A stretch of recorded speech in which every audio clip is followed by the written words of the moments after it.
So the first thing you need to know is that insulin controls sugar by lowering sugar in the bloodstream. So insulin comes in and takes the sugar out of the blood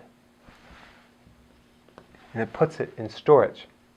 And our bodies only have roughly probably 1, maybe 2 teaspoons, depending on how big you are, of sugar in the entire circulation. So it's not a lot.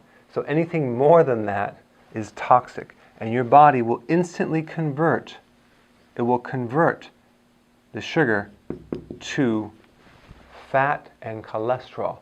Now, this is a one-way street. Fat is not then converted back to sugar. It doesn't do that.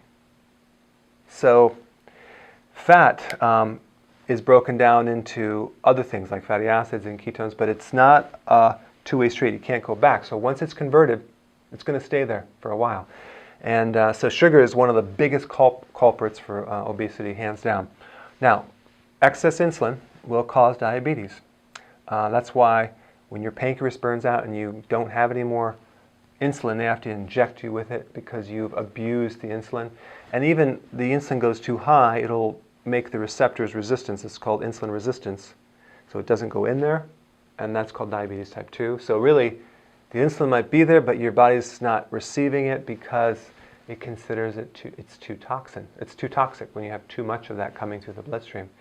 That's because you're eating too much sugar. So instead of changing the diet, they just start to give you a medication to help absorb more of this insulin. So it's really crazy. So the point is that too much insulin will cause diabetes, cancer. Why cancer? Well, in order to diagnose cancer, they do what's called PET scans. PET scans scan the body for areas of your body that there's excessive amount of digestion of sugar in cells, because cancer cells live on sugar. So guess what I would do if I had cancer? Or to prevent cancer, I'm going to keep the insulin low. I'm going to eat no sugar, and that's going to help me with the cancer. Okay? Now, insulin is a type of hormone that makes things grow. They make things get bigger. They cause tumors. And if there's any medical professionals listening to this, it's called anabolic hormone.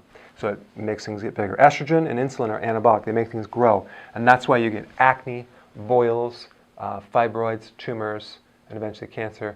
Because if I had a fibroid or if I had something like that, you can starve it off by not eating any more sugar. But who does that?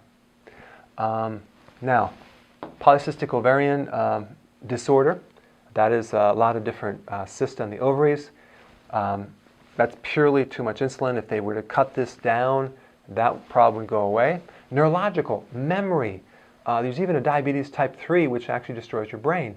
One of the side effects from too much sugar and too much insulin is that you have peripheral neuropathy. That's the destruction of the nerves in your fingertips and your toes. That's why you get numbness and tingling in your hands and your feet. So that's neurological. Then we have respiratory. We have asthma, allergies. Those are 2 side effects. We talked about acne and boils, those little bumps. Also, you just get fat. High blood pressure, cholesterol, insulin converts to cholesterol and triglycerides way, way more than any type of eating cholesterol will turn into cholesterol. So these are some of the side effects that come from insulin as being the root cause for many, many problems. So I just want to touch on that so you have that basic information.